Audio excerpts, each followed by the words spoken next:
तो चलिए चैंपियंस, आज शुरू करते हैं और पक्के करते हैं वो 12 मार्क्स हमारे लिए केस बेस्ड स्टडी क्वेश्चंस।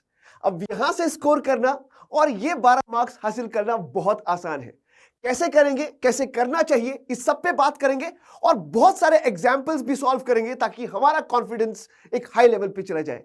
हमेशा कहता हूं ना 100 आउट ऑफ 100, इसीलिए कहता हूं क्योंकि आपको वो देके जाऊंगा जिससे आपका विश्वास और पक्का हो जाएगा। जुड़े रहिए लास्ट तक, अंत तक, और पूरे केस बेस्ड स्टडीज हम करेंगे, इसको सॉल्व करेंगे। सारे क्वेश्चन जितने भी हैं किस तरह से आते हैं, कहां से आ सकते हैं, कैसे आंसर करना है, क्या ट्रिक्स होती है, ये सब कुछ बात करने वाले हैं इस पूरे वीडियो में। तो चलिए शुरू करते हैं और इस 12 मार्क्स को पक्का करते हैं। तो सबसे पहले अंडरस्टैंड ये करना पड़ेगा कि ये सोर्स बेस्ड क्वेश्चंस आते कहां से, कहां से पूछे जाएंगे। तो देखिए बच्चे, हिस्ट्री की अगर बात करें तो हिस्ट्री के अंदर हमारे ऑलरेडी सोर्सेज बने हुए, बॉक्सेस बने हुए, उसमें से बहुत बार पूछा जाता है। दूसरा, अगर बात करें ज्योग्राफी, इकोनॉमिक्स या सिविक्स की, तो ये कहीं से भी चैप्टर के बीच में से पूछा जा सकता है। बहुत बार आपको ऐसा लगेगा कि डायरेक्टली क्वेश्चन आंसर्स पूछा जा रहा है और आप बिना सोर्स पढ़े ही आंसर कर सकते हो, बट हमें हमेशा याद रखना चाहिए कि हमें सोर्स देखना जरूरी है और बाद में ही आंसर करना जरूरी है। तो चलिए किस तरह से आंसर करेंगे, कैसे आंसर करेंगे, इसके बारे में बात करते हैं। नाउ सबसे पहले चीज याद रखिएगा, हमेशा जब भी इस तरह के क्वेश्चंस करेंगे तो सोर्स को अच्छे से पढ़ लेना है। बट एक कमाल की बात बताता हूं, जब भी आप ये सोर्स बेस्ड क्वेश्चन सॉल्व करेंगे, सबसे पहले क्वेश्चन पढ़ लेना, क्योंकि जब आप सबसे पहले क्वेश्चन पढ़ लोगे और जब आप सोर्स पढ़ोगे तो आपको पता होगा कि क्या पूछा गया था, तो वो तभी आपके दिमाग में क्लिक करेगा। तो सबसे बेस्ट इसका तरीका होता है, सबसे पहले आप क्वेश्चंस पढ़ लीजिए क्या पूछा है, फिर आप सोर्स पढ़िए, बड़े आसानी से आपको रिकॉल हो जाएगा कि हाँ ये पूछा था, है ना। दूसरा है identify keywords in the question, जहां पे कुछ इंपॉर्टेंट वर्ड्स होते हैं उसको आइडेंटिफाई करना है। तीसरा है use information from the source. ऐसे नहीं है आपने कुछ भी कहीं से भी जनरल नॉलेज की फॉर्म में कुछ भी लिख दिया, नहीं, आप सोर्स पे स्ट्रिक्ट रहिए। जितना पूछा है उसके कॉन्टेक्स्ट में ही आपको बात करना है। इसका मतलब यह नहीं है कि पूरा का पूरा 100% पूरा आपके सोर्स में दिया है, बट आप जानते होंगे उसी से रिलेटेड आपके चैप्टर में बात की गई है तो उसके बारे में आप बात कर सकते हैं, but not anything else outside. So जितना पूछा है उस पर स्टिक रहना है आपको। Now be concise and structure, याद रखिएगा इसमें सिर्फ आपके 1 मार्क्स, 2 मार्क्स या 2 मार्क्स के क्वेश्चन आएंगे। तो जितना पूछा है उतना ही, बड़े लेंथी आंसर नहीं लिख रहे जैसे 4 मार्क्स 5 मार्क्स के लिए आप लिख रहे हैं, ठीक है। सो 1 मार्क के लिए आप 2 पॉइंट लिख दीजिए, 3 मार्क्स के लिए आप मैक्सिमम 3 पॉइंट्स लिख दीजिए, चलेगा। Then connect with common knowledge if applicable, जहां जहां आपको लगता है एप्लीकेबल है वहां पर आप उसको कनेक्ट कर सकते हैं, हर जगह नहीं, but stick to the context जहां पूछा है और अपने एनसीईआरटी से कनेक्टेड रहिए या तो सोर्स से कनेक्टेड रहिए। नाउ एक एग्जाम्पल के तौर पे देखते हैं क्या गलतियां करते हैं बच्चे और उसके बाद हम अपने सोर्स की तरफ चलेंगे। तो यहां कुछ एग्जांपल्स हैं आपके लिए for factual questions. Question number 2 आप देख सकते हैं, directly pick up names number from the source और आंसर कीजिएगा। फॉर एक्सप्लेन और why question, question 1 and question 3 type. तो अभी जो हम सोर्स देखने जा रहे हैं उसके लिए, अंडरस्टैंडिंग के लिए ये आपका बहुत काम आने वाला है। तो ये जो आपका पैसेज है, तो ये हम समझने की कोशिश करेंगे सबसे पहले कि क्या कॉमन मिस्टेक्स करते हैं। तो सबसे पहले मैंने क्या बताया था बच्चों आपको, सबसे पहले मैंने आपको बताया था जब भी इस पैसेज आती है, इस तरह के क्वेश्चंस आएंगे आपके, तो सबसे पहले आपको क्वेश्चन रीड करना है। अगर आप क्वेश्चन रीड कर लोगे तो आसानी से जब सोर्स पढ़ोगे तो वो आपको हिट कर जाएगा, रिकॉल हो जाएगा, आप आसानी से आपको आंसर मिल जाएगा। अब यहां देखिए आप, ये पूरा सोर्स है हमारा। अब इस सोर्स पे जो क्वेश्चन पूछा गया है, जैसे कि व्हाट इज रिसोर्स प्लानिंग, तो नॉर्मली बच्चा क्या करता है, सीधा लिख देगा direct answer, judicious use of resources. अब इतना सा लिख के आएगा और एक्सपेक्ट करता है 1 मार्क, तो बहुत बार टीचर आपको हाफ भी दे सकते हैं। हमेशा आदत बना लीजिए बच्चे, कोई भी आंसर लिख रहे हो ना तो सेंटेंस के फॉर्म में थोड़ा डिटेल लिख दीजिए, क्या जा रहा है। पर डिटेल का मतलब इतना भी नहीं है कि बहुत लॉन्ग फॉर्म में लिख दिया। 1 मार्क के लिए पूछा है, बट आपको बताना पड़ेगा कि what is resource planning exactly. आप सोर्स का भी इस्तेमाल कर सकते हैं और सेंटेंस में लिखने की कोशिश कीजिए, इतना सा मत लिखने की कोशिश कीजिए। दूसरा क्वेश्चन है name 2 states rich in minerals and coal deposits. तो यहां सीधा आपने क्या कर दिया, नाम लिख दिए, झारखंड एंड छत्तीसगढ़। बच्चे ये सिर्फ नाम लिखने के बजाय उसको सेंटेंस में लिख दीजिए ना, पूरा complete, the 2 states rich in minerals and coal deposits are Jharkhand and Chhattisgarh. क्या जा रहा है, सो मेक अ हैबिट, सिर्फ इतना इतना लिख के नहीं आना है, ठीक सेंटेंस बना के लिख के आना है, ये बहुत इंपॉर्टेंट चीज होती है, ठीक है। क्वेश्चन 3 है, how can we say the resource found in Rajasthan are much beneficial. अब राजस्थान के अंदर कौन से रिसोर्सेज हैं आपके, है ना, विंड एनर्जी, सोलर एनर्जी है, ये क्यों बेनिफिशियल है, these are renewable, these are ample amount. अब इसी को सेंटेंस में लिख दीजिए ना, the resources found in Rajasthan are renewable resources which can be used again and again like wind energy, solar energy. They are ample of amount because wind and solar energy are found in lot of number. इस तरह से आप लिख दीजिए तो आपके 2 marks पक्के हो जाएंगे। तो आदत बना लीजिए फुल लिखने की, ऐसे नहीं कंजूसी में लिख के आए। सो जहां लिखना है वहां लिखना है ना, तो ये आदत बनाना है। तो चलिए अब हम सॉल्व करते हैं सोर्स बेस्ड क्वेश्चन और देखते हैं कैसे आंसर इसको करेंगे।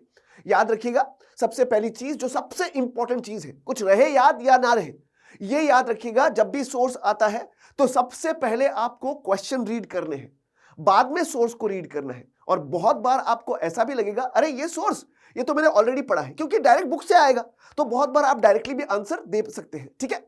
तो चलिए, मैं आपको पहले क्वेश्चन नहीं दिखा पाऊंगा क्योंकि मेरे लिए थोड़ा सा रिस्ट्रिक्शंस है, बट आप पेपर पलट सकते हैं, आप क्वेश्चंस देख सकते हैं और आप सोर्स को पढ़ सकते हैं। तो चलिए शुरू करते हैं। तो पहला सोर्स किसके बारे में बात कर रहा है, Maharashtra is a state located in western India with a population over 110 million people. The state is home of several large cities including Mumbai, has significant agriculture sector. However, the state is facing severe water crisis. तो यहां पर जो आपका source है वो बात कर रहा है वाटर क्राइसिस, ठीक है। So with water resources coming under increasing pressure due to climate change, industrialization and urbanization. तो यहां पता चल गया कि किस वजह से चेंज हो रहा है, क्यों ज्यादा प्रेशर हो रहा है।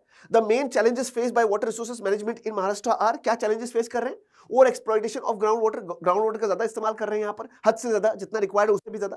Maharashtra is one of the most ground water stress states कहा गया है यहाँ पर, with demand of water exceeding supply, मतलब डिमांड ज्यादा बढ़ता जा रहा है, and over exploitation of ground water for agriculture, हद से ज्यादा पानी का इस्तेमाल हो रहा है एग्रीकल्चर के लिए, and urban use has led to decline of water levels. तो यहाँ पता चल गया कि डिक्लाइन क्यों हो रहा है, किस कारण से हो रहा है, which has severe implication for the sustainability of water resources. Pollution of surface water, यहाँ पे surface water जो है उसके ऊपर भी pollution हो रहा है। Industrialization, urbanization have led to pollution of surface water bodies such as rivers and lakes, और इसी की वजह से पानी होने के बावजूद भी पानी की कमी खलती है बच्चे। The pollution has led to water quality degradation, इसी pollution की वजह से water quality degrade हो गया है आपका, which poses risk to human health and environment। बिल्कुल। Now, इनएफिशिएंट इरिगेशन प्रैक्टिसेस, यहां पे जो इरिगेशन प्रैक्टिसेस किए जा रहे हैं वो भी बढ़िया नहीं है बच्चे, है ना। The agriculture sector is largest user of water Maharashtra. यहां पर ये भी पता चल गया हमें कि महाराष्ट्र के अंदर सबसे ज्यादा पानी यूज कौन कर रहा है, agriculture sector, accounting for around 80% of the total water, मतलब agriculture sector around 80% of water use कर रहा है। However, traditional irrigation practices such as flood irrigation are inefficient and led to the wastage of water। मतलब यहाँ एक भी बात पता चल गई है, और एक कि यहाँ पे जो सिस्टम प्रैक्टिस किया जा रहा है वो बहुत बढ़िया नहीं है, वो ओल्ड प्रैक्टिस है। कौन सी है, फ्लड इरिगेशन। तो इससे बढ़िया काम नहीं हो पा रहा है। तो ये पूरे पैसेज में हमने समझ लिया क्या क्या है। अब चलते हैं सवाल की तरफ। Mention any 2 reasons for the water crisis faced by the state of Maharashtra. अगर यही सवाल हम पहले पढ़ लेते तो हमें पता चल जाता कि सोर्स पढ़ते पढ़ते हाँ इसके ऊपर क्वेश्चन पूछा है। तो यहां पर अगर हम देखें इस सोर्स के अंदर, so over exploitation of ground water due to high demand in agriculture and urban areas, ये कारण रहा है। Pollution of surface water bodies from industrialisation and urbanisation, जहां हमने देखा कि वो रिवर बॉडीज वगैरह पोल्यूट हो रही है। तो ये आप देखिए किस तरह से आंसर आप लिख सकते हैं। सो 1 मार्क के लिए आपको इस तरह से आंसर लिखना है, पॉइंट्स में लिखिए, है ना, आपको मार्क्स पक्के मिल जाएंगे। फिर question 2, despite being the second highest rainfall receiving state in the country, Maharashtra still faces a water crisis. Substantiate the statement, मतलब इसको जस्टिफाई कीजिए, मतलब कैसे, यहां पे इतना बारिश हो रहा है तब भी पानी की कमी कैसे है। तो हम कैसे लिखेंगे, सोर्स के हिसाब से लिखेंगे ना, सोर्स के बेसिस पे लिखेंगे। Inefficient traditional irrigation methods like flood irrigation cause excessive water wastage, इसकी वजह से पानी वेस्टेज हो रहा है, कुछ भी बाहर नहीं है, ऑलरेडी पैसेज में ही। And significant water runoff and limited storage reduce water availability for other uses। तो हम पानी को स्टोर नहीं कर पा रहे, है ना, हार्वेस्ट नहीं कर पा रहे। Question 3, propose 2 solutions to mitigate the water crisis faced by Maharashtra। 2 solution देने हैं उनकी प्रॉब्लम को सॉल्व करने के लिए। तो क्या सोल्यूशन है इसके, तो सबसे पहले promote efficient irrigation methods like drip irrigation and sprinklers. तो हमें ओल्ड टेक्निक्स को हटाकर न्यू टेक्निक्स लेके आने पड़ेंगे, और न्यू टेक्निक्स के अंदर आप देख सकते हैं ड्रिप इरिगेशन, स्प्रिंकलर्स, जो वाटर वेस्टेज नहीं करेगा। Implement rain water harvesting to recharge ground water. तो ये आपको सोल्यूशन देना पड़ेगा। तो इस तरह से हम इसको आंसर करते हैं जहां पे हमारे मार्क्स पक्के हो जाएंगे। परेशान मत होइए, बहुत सारे सोर्सेस करने वाले हैं। और अब देखिए जो अगला सोर्स आ रहा है। अब अगला सोर्स अगर आप देखेंगे, पढ़ते ही आपको लगेगा अरे ये तो मैंने पढ़ रखा है। कौन से चैप्टर से है? Resources and development. और किसके बारे में बात कर रहा है? Resource planning. So planning is widely accepted strategy for judicious use of resources. तो समझ में आ गया। बहुत बार ऐसा भी हो सकता है कि पढ़ते हैं आपको समझ में आ गया ये तो रिसोर्स प्लानिंग के ऊपर है और ये रिसोर्सेस एंड डेवलपमेंट के चैप्टर से है। तो चलिए क्वेश्चंस देख लेते हैं इसके, ठीक है, क्योंकि हमारे पास सोर्स तो है। अब सीधा क्वेश्चन पे चलते हैं। So why is resource planning important for a country like India? हमारा देश जो है उस देश के लिए रिसोर्स प्लानिंग क्यों इंपॉर्टेंट है? तो क्या आंसर लिखेंगे इसके लिए? तो आप एक बार इसके लिए सोर्स देख लीजिए। आप एक बार इसके लिए सोर्स देख लीजिए। आप Planning is widely accepted strategy for judicious use of resources. It has importance in a country like India, which has enormous diversity in availability of resources. हमारे देश के अंदर अगर हम बात करें बच्चे, there are regions which are rich in certain types of resources, but are deficient in some other. कुछ ऐसी जगह हैं जहां पर सारे रिसोर्सेज मिल जाएंगे, कुछ ऐसे हैं वहां पे मिलेंगे नहीं आपको। और इसी वजह से जो है आपका प्लानिंग बहुत जरूरी है। तो why is resource planning important for a country like India? तो क्या लिखेंगे हम? Resource planning is essential in India due to its diversity in resource availability. Some regions are rich in specific resources while others face acute shortage. ये 2 point भी आप लिख देंगे तब भी चल जाएगा आपका काम। 3 पॉइंट इसलिए दिए हैं क्योंकि क्या पता यही आंसर जो हम यहां पर केस बेस में प्रैक्टिस कर रहे हैं, यही आंसर अगर आपके 2 मार्क्स और 3 मार्क्स के लिए आ गया तो मतलब एक तीर 2 निशाने।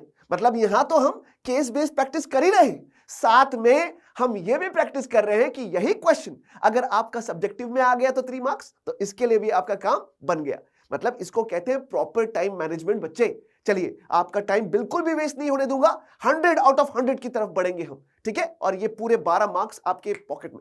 चलिए आगे बढ़ते हैं। अगला सवाल, name 2 states rich in minerals and coal deposits in India. Direct है, ऑलरेडी वहां पे स्पेसिफाई है सोर्स में कि कौन से स्टेट्स हैं किसमें रिच है? कोल। अगर आप देखेंगे तो for example states of Jharkhand, Chhattisgarh, Madhya Pradesh are rich in minerals and coal deposits. सीधा का सीधा आंसर, सीधा का सीधा आंसर। तो सीधा का सीधा आंसर हमें देना पड़ेगा सेकंड क्वेश्चन के लिए। So name 2 states rich in minerals and coal deposit in India. तो आप पूरा सेंटेंस में लिखना है इसको। यहां तो मैं बस आपको दिखाने के लिए दे रहा हूं, पर आप जब भी आंसर लिखें पूरे सेंटेंस में लिखिए जो वहां पर है ना। So Jharkhand, Chhattisgarh, these are the 2 states which are rich in minerals and coal deposits in India.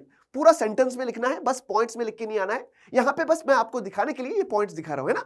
चलिए, explain the steps involved in resource planning in India. कौन से स्टेप्स है रिसोर्स प्लानिंग में? याद रखिएगा, ये यहां तो पूछा गया है, ये आपके एग्जाम में सब्जेक्टिव में भी आ सकता है ना। यस, तो identification and inventory, surveying, mapping and quality and quantity estimation of resources, planning, developing a planning structure, appropriate technology and institutions to manage, implementation, matching the resource development plan with the overall national development plan। तो इस तरह से आपको answer लिखने हैं और कहीं marks आपके कटने वाले नहीं है। पॉइंट्स में लिखिए, पॉइंट्स में लिखिए, सेंटेंस में लिखिएगा, दैट इज वेरी इंपॉर्टेंट, है ना। चलिए आगे बढ़ते हैं। अगला सोर्स है बच्चे, तो यहां पर हो क्या रही है देखिए आप। अब यहां पे आपको समझना एक चीज है, सोर्स बेस्ड क्वेश्चन है तो सिर्फ सोर्स दिया जाएगा, उस पर क्वेश्चन दिए जाएंगे, सोर्स को देखकर आपको क्वेश्चन आंसर्स करने, ठीक है। और मैंने आपको पहले ही बता दिया है, ज्यादातर जो सोर्स है आपको बहुत बार ऐसा लगेगा जब हम कंप्लीट अच्छे से एनसीईआरटी को पढ़ के जाते हैं तो ऐसा लगता है अरे ये सोर्स तो मैंने पढ़ रखा है। जैसे कि given the abundance the renewability of water is difficult to imagine that we have suffer from water scarcity. तो ये वाटर रिसोर्सेज चैप्टर से आ गया सवाल, है ना।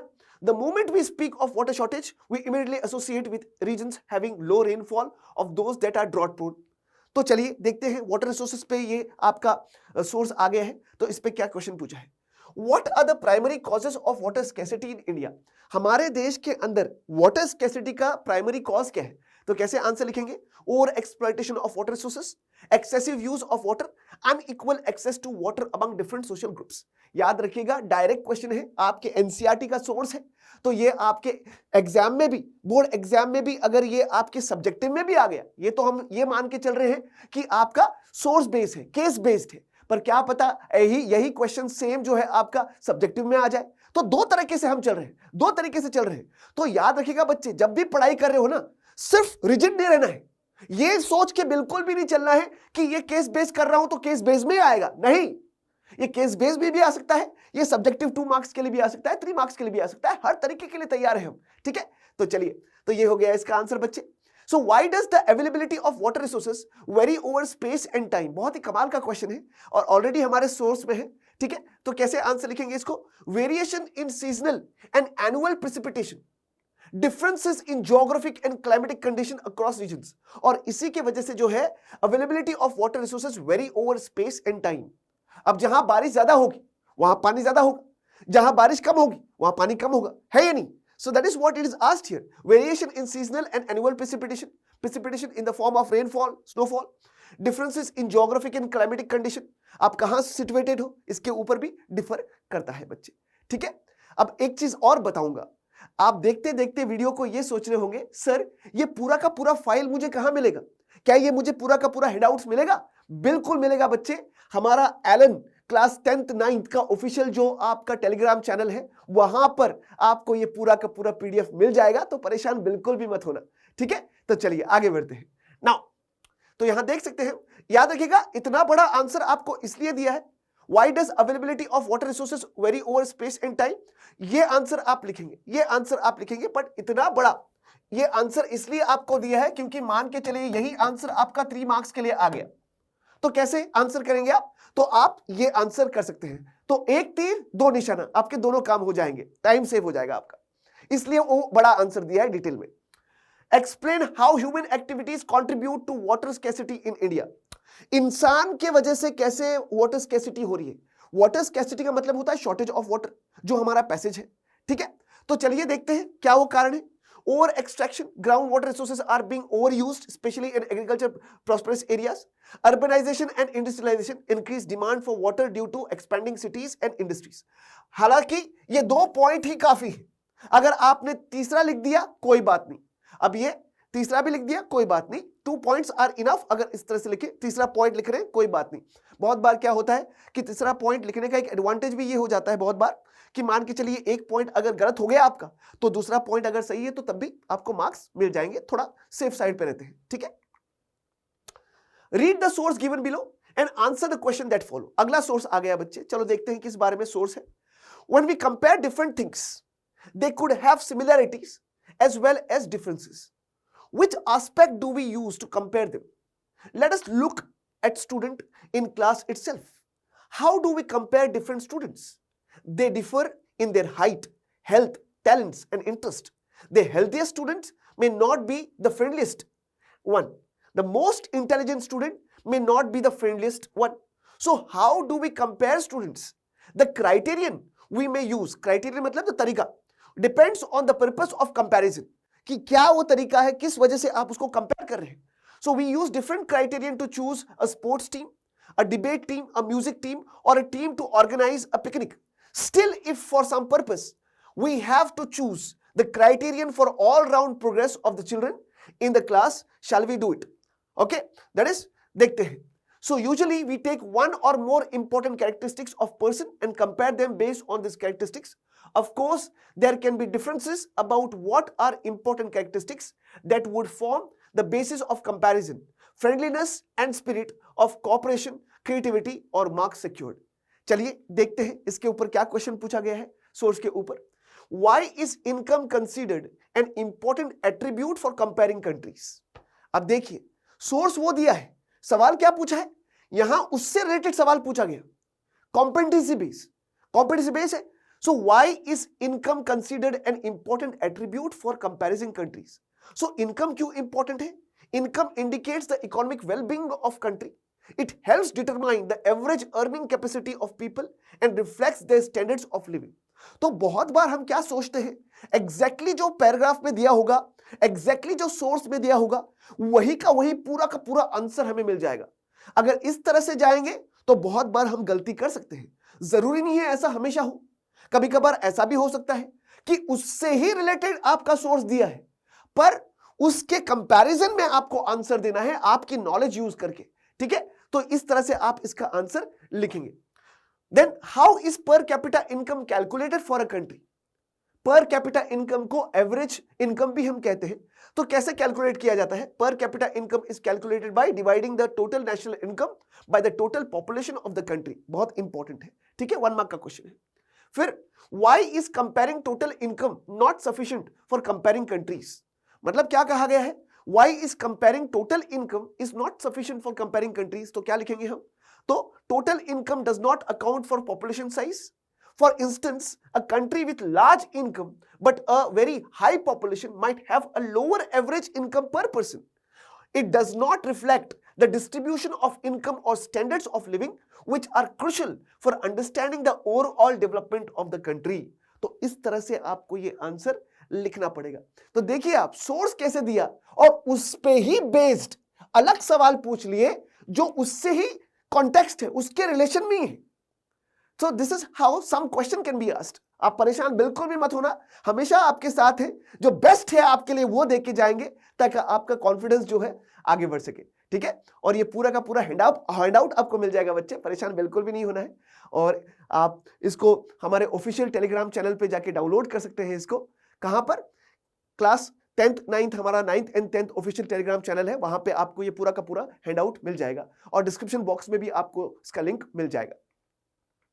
हाँ, अब ये डिटेल एक्सप्लेनेशन है सिर्फ बच्चों को, उस बच्चे को समझने के लिए कि हमने किस बारे में बात की।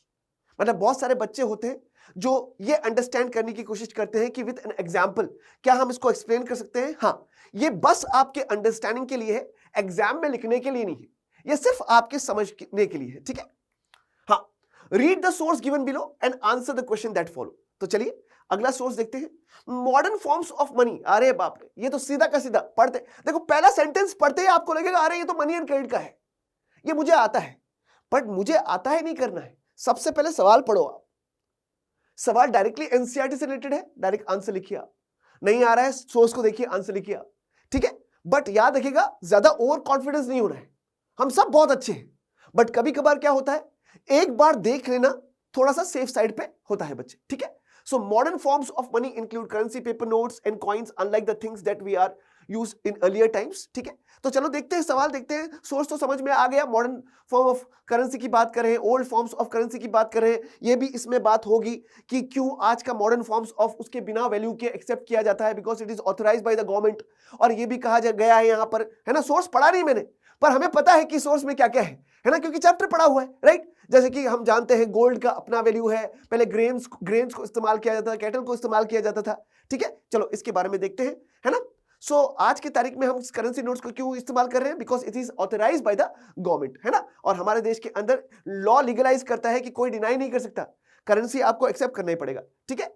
तो चलो देखते हैं, why is modern currency widely accepted as medium of exchange. देखो सीधा ये ऑब्जेक्टिव, ये आपका जो है डायरेक्टली ऐसे भी आ सकता है, बिना केस बेस के भी आपके एग्जाम में आ सकता है। तो क्यों एक्सेप्ट करते हैं हम, है ना, because it is authorised by the government of India. So modern currency is authorised by the government of the country. It is legalised tender, meaning it can not be refused as payment in transaction within the country. याद रखिएगा, ये 1 mark के लिए भी आ सकता है, 2 mark के लिए आ सकता है। तो अगर 2 मार्क्स के लिए भी पूछा जाए तब भी हम तैयार हैं, 1 मार्क के लिए पूछा जाए तब भी हम तैयार हैं। तो we are ready for everything, है ना। चलिए आगे बढ़ते हैं। Which institution issues currency notes in India and on whose behalf? सीधा डायरेक्ट क्वेश्चन है, डायरेक्ट क्वेश्चन है, कौन इशू करता है करेंसी नोट और किसके बिहाफ पे? So in India RBI, reserve bank of India on behalf of central government of India, है ना। So reserve bank of India, RBI issues the currency notes, it does so behalf of the central government of India, है ना, on behalf of central government of India, right. आगे बढ़ते हैं, अगला है, how does modern currency differ from earlier forms of money and why does it hold value despite having no intrinsic utility? मतलब modern currency का अपना खुद का वैल्यू नहीं है, तब भी हम उसको क्यों यूज कर रहे हैं, ये सवाल पूछा है। तो ये डायरेक्टली आ सकता है आपका। So difference from earlier money, अगर हम बात करें, याद रखिएगा इतना बड़ा आंसर यहां पे इसलिए दिया है क्योंकि ये आपके डायरेक्टली सब्जेक्टिव में भी 3 मार्क्स के लिए, 2 मार्क्स के लिए आ सकता है, इसलिए, ठीक है। तो 2 तरीके से हम इसको सॉल्व करते चल रहे हैं, एक तो केस बेस्ड है, यहां तो सॉल्व कर ही रहे हैं, पर क्या पता यही केस बेस में जो सॉल्व कर रहे हैं, क्या पता यही एग्जाम में, आपके बोर्ड एग्जाम में, आपके मेन क्वेश्चन में आ जाए, 3 मार्क्स या 2 मार्क्स। तो दोनों तरीके से हम इसको चल रहे हैं, है ना। चलिए, तो यहां पे सवाल क्या है कि मॉडर्न करेंसी डिफर कैसे करता है earlier forms. Earlier form of currency जो है आपके बच्चे, उनकी खुद वैल्यू थी, जैसे कि ग्रेन्स हो गया, गोल्ड हो गया, सिल्वर हो गया, है ना, तो उनकी खुद की भी वैल्यू थी। पर आज की तारीख में अगर हम मॉडर्न फॉर्म ऑफ करेंसी की बात करें, इसका वैल्यू इसलिए है क्योंकि it is authorised by the government, और कल को अगर सरकार ने बोल दिया कि 100 रुपए का नोट बंद, तो उसका कोई अपना वैल्यू नहीं रहेगा, ठीक है। So difference form earlier forms of money such as gold, silver or grains had their own value and were useful in daily life. Modern currency like paper notes and coin does not have any real use or value of its own. Value of modern currency, it holds value because it is authorized by the government, making it legal medium of exchange for all transaction in country. And हमारे देश के अंदर कोई इसको deny नहीं कर सकता legally, है ना। फिर अगला सोर्स है बच्चे, हाँ ये आ गया हिस्ट्री का। Okay, Grimm fairy tales is a familiar name in Germany. The brothers Jacob and William Grimm were born in German city in Hanau. While both of them studied law, they soon developed an interest of collecting old folk tales. They spent 6 years traveling from villages to villages, talking to people and writing down fairy tales, which were handed down through the generations. These were popular both among children and adults. In 1812, they published the first collection of tales. Subsequently, both the brothers became active in liberal politics, especially the movement for freedom of the press. In meantime, they also published a 33-volume dictionary of the German language. तो आप देखिए source है, the Grimm brothers also saw French domination as the threat to German culture and believed that folk tales they had collected were expression of a pure and authentic German spirit. So they considered their projects of collecting folk tales and developing the German language as a part of wider effort to oppose French domination and create a German national identity. मतलब देखिए बच्चे, ये source याद रखिएगा, हम case based question solve कर रहे हैं, बट याद रखना है इसका मतलब ये नहीं है कि ये सिर्फ केस बेस्ड के लिए आ सकता है, ये आपके मेन क्वेश्चंस की तौर पे भी आ सकते हैं। तो चलिए देखते हैं, पूरा सोर्स पढ़ लिया है। Why did Grimm brothers collect and publish folk tales? सीधा क्वेश्चन है, डायरेक्ट क्वेश्चन है जिसका आंसर सोर्स में है, दोबारा पीछे सोर्स पे लेके नहीं चलूंगा, सीधा आंसर सॉल्व करते हैं। The Grimm brothers collected and published folk tales as they believed these stories were expression of pure and authentic German spirit. They aim to preserve German culture and oppose the French domination, है ना। इस तरह से आपको answer लिखना पड़ेगा। याद रखिएगा, यही क्वेश्चन 2 मार्क्स के लिए भी आ सकता है, यही क्वेश्चन आपका 1 मार्क के लिए आ सकता है, यही क्वेश्चन आपका सब्जेक्टिव फॉर्म में भी आ सकता है। What was the Grimm brothers contribution to German language? क्या contribution रहा जर्मन लैंग्वेज के लिए? तो क्या लिखेंगे? The Grimm brothers published a 33-volume dictionary of German language. This work contributes to development of German language and promoted national identity. तो इस तरह से इसका आंसर लिखेंगे। फिर question 3, how did Grimm brothers work contributed to creation of German national identity? 2 marks का question है, चलो देखते हैं कैसे लिखेंगे। प्रिजर्वेशन ऑफ कल्चर, सबसे पहले आपने संस्कृति कल्चर को आपने प्रिजर्व किया by collecting and publishing folk tales. They preserve German culture traditions which help people connect with the heritage. लोगों ने पढ़ा, समझा, कल्चर को अंडरस्टैंड किया। Opposition to foreign domination, their work symbolise resistant to French domination. याद रखिएगा, 1 mark के लिए भी आ सकता है ये, तो हर तरीके से, हर एंगल से सोचना है ना। देयर वर्क सिंबलाइज रेजिस्टेंस, किसको रेजिस्ट करना चाहते थे? फ्रेंच डोमिनेशन को। And inspired a sense of collective belonging and national pride among the Germans, है ना। तो याद रखिएगा बच्चे, सोर्स बेस्ड क्वेश्चन तो कर रहे हैं, पर सोर्स बेस्ड क्वेश्चन जब कर रहे हैं तो याद रखिएगा ये जरूरी नहीं है कि सोर्स बेस में ही आए, क्या पता ये आपके मेन फॉर्म ऑफ क्वेश्चन में भी आ जाए, क्योंकि है तो आपके एनसीईआरटी का ही पार्ट, ठीक है। चलिए अगला सवाल है, read the source given below and answer the question that follow. Mahatma Gandhi thoughts on satyagraha. तो ये जो आपका पैसेज है ये सत्याग्रह के बारे में है। It is said passive resistance that is weapon of the weak, but the power which is subject of the article can be used only by the strong. This power, not passive resistance. Indeed, it calls for intense activity. The movement in the South Africa was not passive but active. Satyagraha is not physical force. किसी को मारने की जरूरत नहीं है यहाँ पर। असत्याग्रही जो सत्याग्रह करता है does not inflict pain on the adversary. He does not seek his destruction. एक सत्याग्रही किसी को मारना, किसी को पेन देना नहीं चाहता। याद रखिएगा, सत्याग्रह प्योरली बेस्ड है आपका नॉन वायलेंस पे। In the use of satyagraha, there is no ill will whatever. Satyagraha is pure soul force.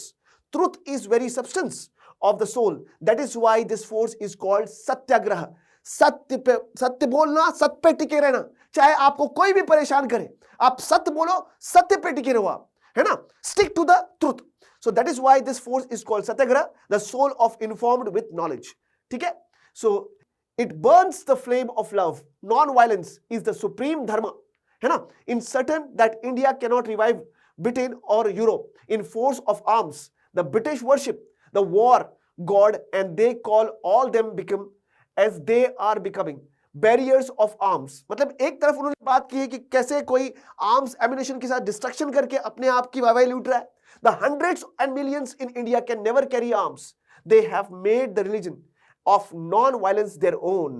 मतलब यहां पे फोकस है आपका सत्याग्रह, नॉन वायलेंस, और उसके बारे में बात हुई है। बहुत ही इंपॉर्टेंट सोर्स है। क्यों इंपॉर्टेंट सोर्स है? क्योंकि इसके ऊपर आपका केस बेस भी आ सकता है और डायरेक्ट क्वेश्चन भी आ सकता है in any form, 1 mark, 2 mark, 3 mark. Okay, तो चलिए क्या क्वेश्चन पूछा है देखते हैं। What type of movement did Gandhi ji organise in South Africa? देखिए एक इमेज भी है हमारे नेशनलिज्म इन इंडिया के अंदर साउथ अफ्रीका में। मतलब भारत आने के पहले गांधी जी इंडिया कब आए? जनवरी 1915। उसके पहले साउथ अफ्रीका में थे और वहां पे ऑलरेडी वो इंटरनेशनल लीडर बन चुके थे क्योंकि वहां पे उन्होंने पार्टिसिपेट किया था रेशियल मूवमेंट के खिलाफ, satyagraha. Okay, so Gandhiji organized the first campaigning of Satyagraha in South Africa. It was a mass civil disobedience movement to fight against the injustice and class division. इस तरह से इस आंसर को हम लिखेंगे। Why is Satyagraha considered a pure soul force? सत्याग्रह को हम क्यों प्योर सोल फोर्स कहते हैं? तो चलिए देखते हैं इसको। So Satyagraha does not involve any ill will or harm the adversary. It seeks to appeal to the conscience of the oppressor through the truth and non-violence. The emphasis is the persuading people to see the truth, not forcing them to accept it. आप सच बोलोगे, सच के आधार पर टिके रहोगे, एक दिन जो आपको परेशान करेगा वो मान लेगा, है ना। So it relies on soul force driven by love and truth to resolve conflicts. यहां मार पीट, हाथ उठाना, इसके ऊपर बात ही नहीं हो रही है। यहां पर आप प्यार से अपनी बात को रखकर उसी पे टिके रहकर आप सामने वाले को मनाते हो बच्चे। How has Gandhi ji described passive resistance? Gandhi ji ने पैसिव रेजिस्टेंस को कैसे बताया यहां पर? So Gandhi ji describe passive resistance as a weapon of the weak. तो बहुत ही इंपॉर्टेंट लाइन है, बहुत ही इंपॉर्टेंट लाइन है ये, तो इसको मार्क भी कर देता हूं क्योंकि एग्जाम में आ गया तो आपको आके बता दूंगा वापस। Weapon of the weak, Gandhi ji ने किसको कहा? Passive resistance. So Gandhi ji describe passive resistance as weapon of weak. It does not involve physical force और violence but fights against evil without hurting the opponent. मतलब आप गलत के खिलाफ लड़ रहे हो बिना हाथ उठाए। That is the power of Satyagraha. Okay, चलिए अगला सोर्स है, read the source given below and answer the question that follow. आगे बढ़ने के पहले बता दूं, याद रखिएगा ये सोर्स क्वेश्चंस करने के बाद में मैं चैलेंज कर रहा हूं आपको, आपका कॉन्फिडेंस और बिल्डअप हो जाएगा और मजबूत हो जाएगा। तो पूरे 12 मार्क्स के लिए टारगेट कर रहे हैं हम, क्योंकि सिर्फ 3 केस बेस्ड क्वेश्चंस आएंगे और वो कहां से आएंगे हमें नहीं पता है, कहीं से भी आने दो, हम तैयार हैं, पर आंसर कैसे करना है तो वापस से दोबारा रिकॉल करा देता हूं। जब भी ये केस बेस्ड क्वेश्चन आए तो सबसे पहले क्वेश्चन रीड करना है ना। और बहुत बार ऐसा भी हो सकता है केस बेस पढ़ते ही आपको याद आ जाए, अरे ये तो ये केस बेस है, मैंने ऑलरेडी पढ़ रखा है, पर तब भी क्वेश्चन पढ़ लेना पहले और आप उसमें सोर्स बेस में आप उसके आंसर देखना। और बहुत सारे एनसीईआरटी आंसर आपको डायरेक्ट आते हैं तो आप लिख देना, बट वो एनसीईआरटी से रिलेटेड होने चाहिए, not out of the context. ठीक है, ये बात याद रखिएगा। और ये पूरा का पूरा हैंडआउट आपको मिल जाएगा हमारा जो एलन का ऑफिशियल चैनल है टेलीग्राम का, क्लास 9th एंड 10th का, वहां जाके आप ये पूरा का पूरा हैंडआउट डाउनलोड कर सकते हैं और इसका लिंक भी आपको डिस्क्रिप्शन बॉक्स में मिल जाएगा। तो चलिए आगे बढ़ते हैं। तो ये सोर्स जो है, restructuring the centre state relation is one way in which federalism has been strengthened. तो ये अगर सोर्स देखूं मैं तो डायरेक्टली ये सोर्स हमारा है चैप्टर 2 ऑफ सिविक्स, फेडरलिज्म। ठीक है, तो सोर्स तो हमने देख लिया। आप वीडियो को पॉज करके भी सोर्स देख सकते हैं। जब भी आप सॉल्व कर रहे हैं तो वीडियो को पॉज कर लेना, सोर्स पढ़ लेना आराम से, क्योंकि हम तो सॉल्व कर रहे हैं। ठीक है, सो यहां पे क्या सवाल पूछा है, how did the central state relation affect the autonomy of state governments in India during single party dominance. सबसे शुरुआत के टाइम पर का सवाल है ये। ठीक है, so when the same party ruled at both the centre and the states, state government did not act as autonomous unit. मतलब स्टेट के पास अपना खुद का इतना पावर नहीं मिल रहा था। So they often followed the centre's directives undermining the federal principles. तो जब तक आपके आगे जाकर स्टेट पार्टीज राइज नहीं हुए, उनका ग्रोथ नहीं हुआ, तब तक ये प्रॉब्लम चल रही थी बच्चे।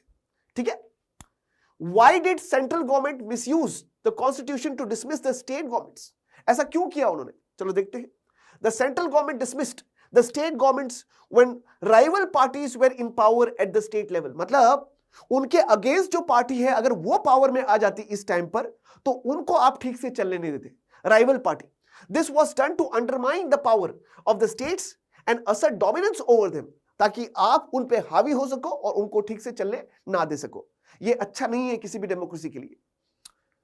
How have the centre state relation been restructured to strengthen federalism in India? हाँ, ये चीज यहां से ठीक चीज होने लगी। कैसे, चलो देखते हैं। ये आपके डायरेक्ट एग्जाम में भी आ सकता है सवाल, है ना। So the emergence of coalition governments at the center has promoted greater cooperation with state governments. Constitutional provisions are now less frequently misused to dismiss state governments, leading to a strong federal structure. Over time, greater respect for the autonomy of the state governments has strengthened federalism practice. ऐसा क्यों हुआ? ऐसा इसलिए हुआ क्योंकि आज state parties भी बहुत पावर में आ रही है, तो नेशनल पार्टीज को इनका सपोर्ट लेना पड़ता है जीतने के लिए, कोलिशन गवर्नमेंट बनाने के लिए। तो अब आप उनके पावर को अंडरमाइन नहीं कर सकते, निग्लेक्ट नहीं कर सकते, हावी हो नहीं सकते। आप उनको साथ में लेके चलना पड़ेगा, नहीं तो वो आपके साथ में नहीं आएंगे, सरकार नहीं बन पाएगी आपकी। तो ये चीज ने पूरा खेल बदल दिया बच्चे। तो याद रखिएगा, यहां पर इतना बड़ा आंसर आपको इसलिए दिया है, आप ऐसे लिख सकते हैं 2 मार्क्स के लिए डिटेल्ड आंसर, एंड ये आपका 2 मार्क्स 3 मार्क्स के लिए अदर वे में सब्जेक्टिव में भी आ सकता है।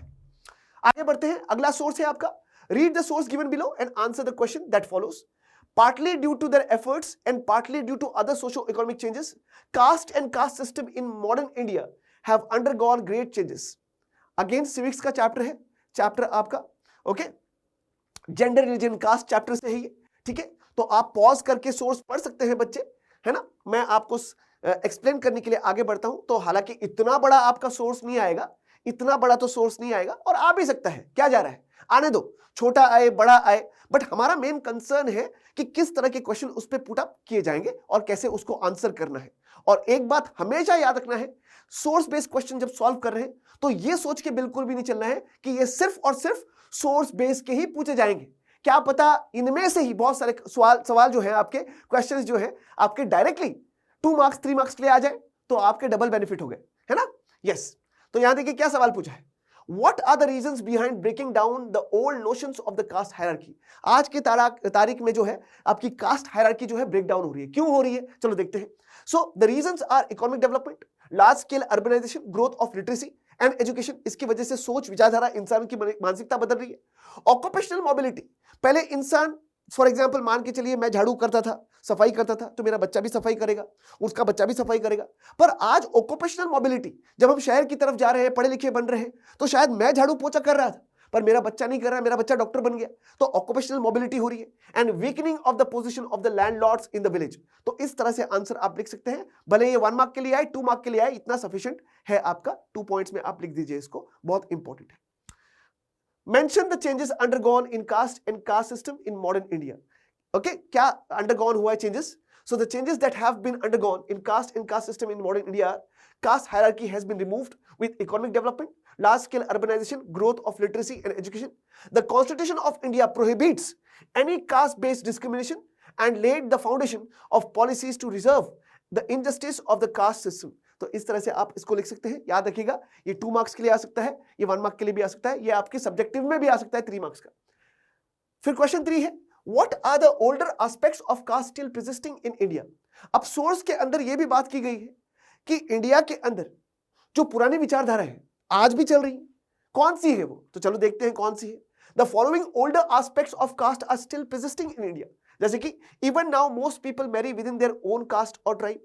Untouchability has not ended. हालांकि लॉ है, कानून है और इसके तहत तो ये इलीगल है, पर तब भी बहुत सारे लोग इसको प्रैक्टिस कर रहे हैं, पकड़े जाएंगे तो बहुत बड़ा गुनाह है बच्चे। So untouchability has not ended completely despite of the constitutional prohibition. Prohibition मतलब मना करने के बावजूद भी there is a disproportionately large presence of upper caste among the urban middle classes. Caste continues to be closely linked to economic status. मतलब आज भी अगर हम देखें सो जो अपर कास्ट है वो ज्यादा वेल्थ है उनके पास as compare to the lower one. तो इससे पता चलता है कि older aspect of caste still persist. और याद रखिएगा बच्चे, बार बार बोल रहा हूं, केस बेस्ड क्वेश्चन हम सॉल्व कर रहे हैं, टोटल 3 आएंगे, 4 4 4 12 मार्क्स के लिए कर रहे हैं। पर याद रखिएगा बेस्ट स्ट्रेटेजी ये होती है कि ये जितने भी सोर्स हम सॉल्व कर रहे हैं इसमें से ही कोई भी क्वेश्चन आपका 2 मार्क्स 3 मार्क्स सब्जेक्टिव के लिए आ सकता है। तो दो तरीके की प्रैक्टिस कर रहे हैं, एक तीर दो निशाना होता है ना, ऐसे। ये पूरा का पूरा पीडीएफ आपको मिल जाएगा, हैंडआउट मिल जाएगा, परेशान बिल्कुल भी मत होना बच्चे। और ये कहां मिलेगा आपको? हमारे ऑफिशियल चैनल टेलीग्राम चैनल पे, class 9th and 10th Allen, है ना। इसका लिंक आपको डिस्क्रिप्शन बॉक्स में भी मिल जाएगा। तो बच्चे ये रहे हमारे पूरे सोर्स। याद रखिएगा, कॉन्फिडेंस हाई रखना है, हमेशा आपके साथ कनेक्टेड रहेंगे और मैं चैलेंज करता हूं आपको 100 आउट ऑफ 100 आपके लाके रहेंगे। तो पढ़ते रहिए, आगे बढ़ते रहिए और खूब अपने विश्वास के साथ आगे बढ़िए। Thank you so much, thank you.